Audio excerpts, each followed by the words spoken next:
Црната листа на САД ќе се ажурира и ќе се прошири со нови имиња од македонската политичка сцена, но не се знае кога ќе се случи тоа.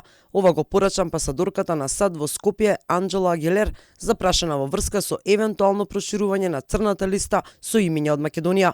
Има мноштво имиња од кои што може да се избере.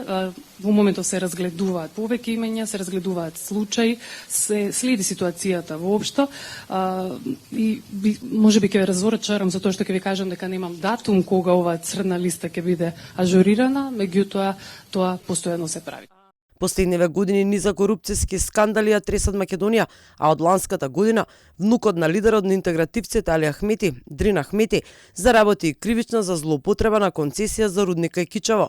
Но Дрин Ахмети не е само концесионер на рудник, туку беше и собственик на трговски центар во Скопје. Името на Дрин одекна во јавноста откако лани во септември стана газда на бизнис центарот Соравија во Скопје. Обвинителството за организиран криминал точно пред една година отвори предмет за продажбата на Соравија, но засега нема ништо. Во врска со овој предмет, амбасадорката Агилер вели дека не ги знае точно деталите, но вели дека никој не е над законот и доколку некој се огреши, ќе одговара. Амбасадата на Соединетите Американски држави има правна канцеларија, така што во моментов немам конкретни детали за она што го прашавте.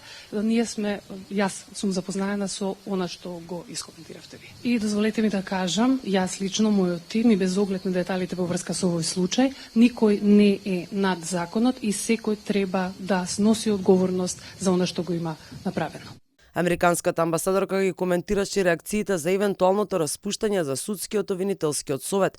Според неа, реформите во правосудството треба да се прават многу внимателно, а САД го поддржува патоказот за реформи во судскиот совет, што веќе го одреди оценската мисија НЕУ, која минатата година влезе внатре. Секоја реформа во судскиот совет, и се разбира воопшто секоја реформа која што се однесува на судството, треба многу внимателно да се разгледа и тие прашања треба многу внимателно да се разгледат и да се донесат мудри одлуки. Во секој случај има еден патокас од Европската унија кој што ние како амбасада и како земја го поддржуваме. Дали се потребни реформи во судството? Да, апсолутно, потребни се.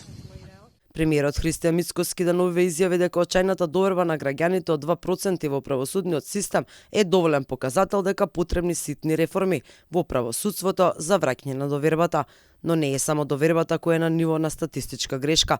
Последниве години низа скандали ја тресат и Академијата за суди и обвинители, а пред неколку дена тимови на МВР и обвинителството проверуваат дали има злоупотреби при уписите на кандидатите од последните 3 генерации. Меѓу нив провејуваат имиња на синови, ќерки и сопруги на суди и обвинители.